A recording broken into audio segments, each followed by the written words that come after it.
Kot arajar arbusau in Pynbna ka parti Congress ki candidate ki banya Khun ki election MP Lok Sabha Natura bat Shillong seat.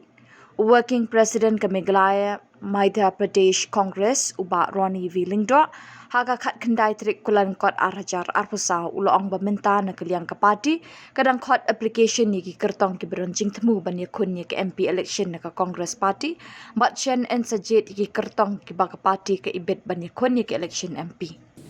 So basically, Bharat Joro Nayatra is not to be mistaken as a poll campaign.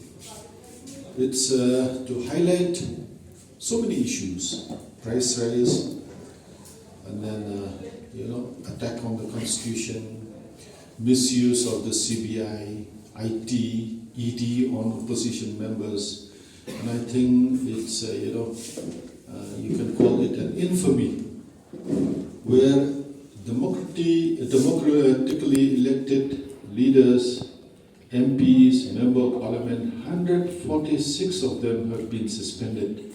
I don't think any parliament in the world, democracies will do this, except maybe in autocracies, dictatorship, this kind of things happen, but not in a democracy. So Bharat Joro Nayatra is all about that. Not to be mistaken that the elections are approaching. So no, it's to highlight all these issues. To wake up the citizens of India, the people of India, regarding the misuse of power, rather abuse of power by this NDA government.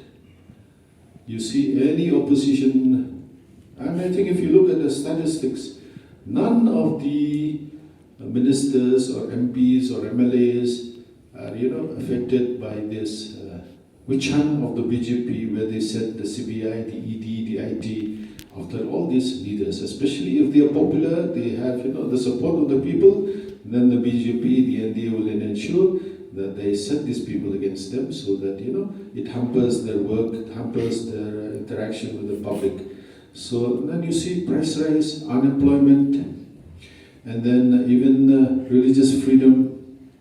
And you see in Manipur, if the Prime Minister can go all over the world, why can't he visit Manipur? Why can't he offer a word of consolation? And the people have been affected, all the communities, irrespective of whether they are from the majority community or the minority community, the tribal, he should at least by going there and then,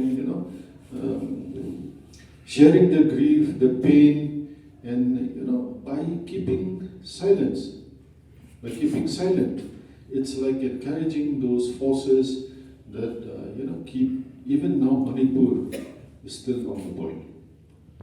You see, we have some autonomous institutions like the Election Commission.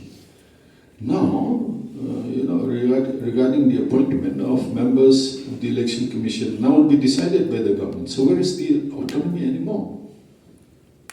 Now, if the Election Commission is not autonomous, then obviously, people who have been appointed there will be subjected to pressure from the government. So we are afraid there will be no longer free and fair election, where those members will have to do the bidding of the government or those people in authority who have appointed them.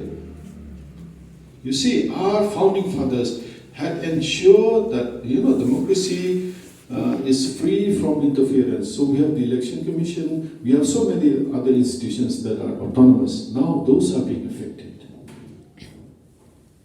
So it won't be different from other autocracies, dictatorships. We have only namesake election, but after the election, it is no longer a democratic country. All freedoms will have been taken away from the people, even from representatives. 146 MPs were suspended, and after suspension, they bulldozed all the bills and enacted and become laws.